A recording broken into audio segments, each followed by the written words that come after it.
This video brought to you by Trip C Productions. Or feedback that they get, but then they busted this place and they put up a picture of some of the baked goods, and their intent was to show that, well, my goodness, these things look really good. Kids would really like these. Yeah. You know, these things shouldn't be out there available for sale if kids can get at them. Well, and it's a plastic bag, so they said that's really that's bad for kids. It shouldn't be shown that they're so good-looking baked goods or something like that, right?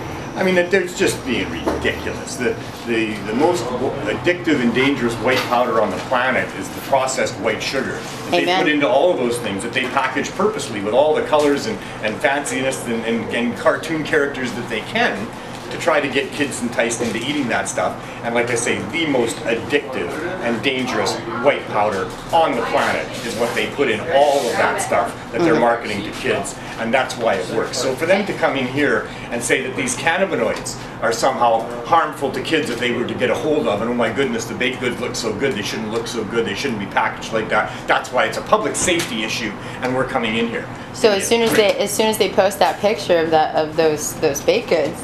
Well, that's so stupid. I said to them in response at some point, the only way you could look more stupid in what you've just done here in arresting these people and then charging and seizing these baked goods is if you actually take those cookies and lollipops into court.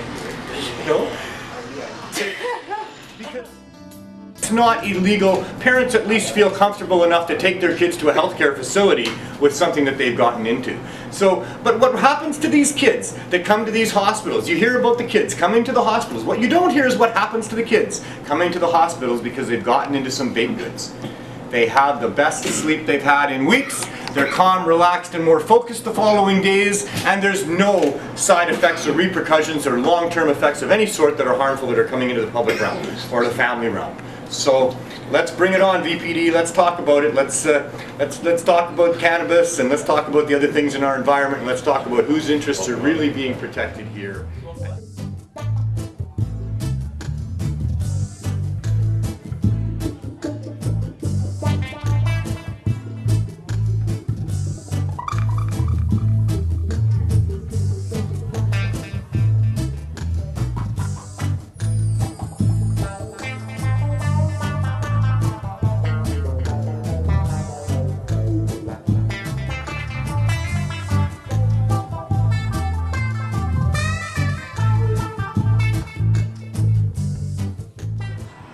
This is something where lawyers have had to get involved now. This is something where it's escalating in the city of Vancouver. This is the third raid. You know, the third place where they come in, taking things, say you're under investigation, and in this case actually have all CDSA 3 different charges, in which we'll be rolling that up for you to see. But that to me is just, it's appalling. What I do like is the stance. The stance of reopening the next day, as we always have from day one in Vancouver. When they raid a club, we reopen.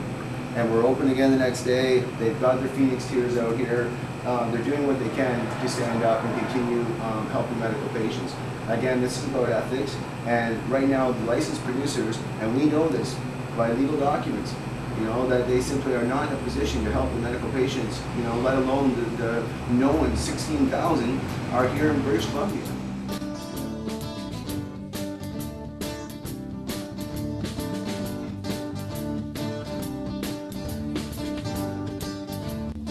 I've got an affectionate nickname from a friend. General Lee Trouble, reporting here for Cannabis Commando Troop 13. Well, today I did an interview with Budzilla, and we spoke about the absurdity of what happened there, and they've recommended charges. We're going to have to see as things develop there.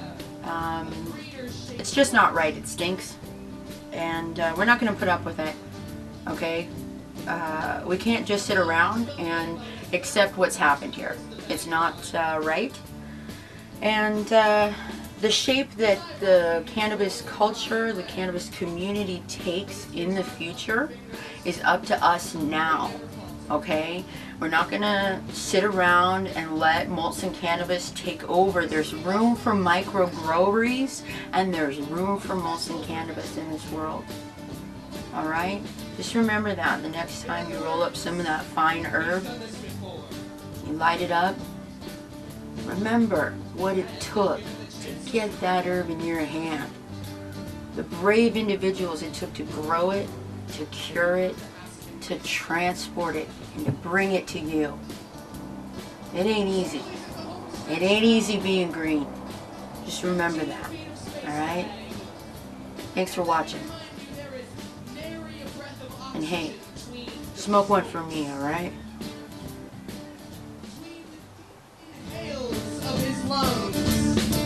The yogic